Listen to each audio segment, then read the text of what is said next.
იუსტიციისა და სამოქალაქო ინტეგრაციის საკითხებში აფხაზეთის მინისტრის აპარატის დაქვემდებარებაში არსებული საერთაშორისო ინიციატივა განვითარებისა და თანადგომისათვის ორგანიზაციის მხარდაჭერით პროექტში გამარჯვებულ აფხაზეთიდან დევნილ მეწარმეს საკუთრებაში ჩირის საამქროს სრული აღჭურვილობა და ინვენტარი გადაეცა. აღნიშნული პროექტის ფარგლებში მეწარმე მაია ხუროძე სხვადასხვა სახის ხილბოსტნეულის შრობას და საკუთარი პროდუქციის პოპულარიზაციას ახორციელებს. მნიშვნელოვანია, რომ საამქროში დასაქმებულები აფხაზეთიდან იძულებით გადაადგილებული პირები არიან. მეწარმეს დროებით სარგებლობაში გადაცემული დანადგარების საკუთრებაში გადაეცა. ღონისძიებას იუსტიციისა და სამოქალაქო ინტეგრაციის საკითხებში აფხაზეთის მინისტრი გიორგი გაბედავა და საერთაშორისო ინიციატივა განვითარებისა და თანადგომისათვის დირექტორი ვახტანგ ფოჩხუა ესწრებოდნენ.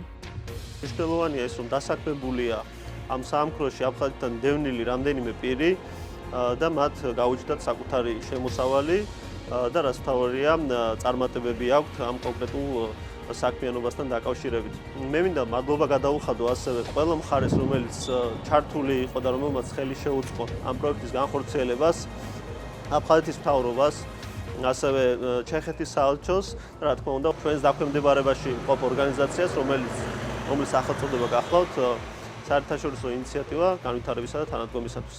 მე მინდა ჩვენს ბენეფიციარს წარმატებები ვუსურვო. ჩვენ ვაწარმოებთ რამოდენიმე სახის ჩირეულს და არა მარტო, ჩვენ ვაკეთებთ ასევე შოკოლადიან კანფეტებს.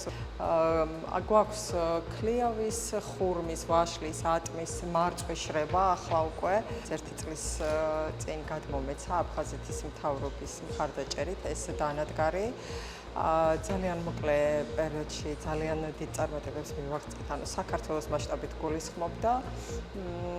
მათი გადაწყვეტილებით დღეს უკვე გადმომეცა ეს საწარმო საკუთრებაში. ჩვენ გვაქვს ძალიან ბევრი გეგმები.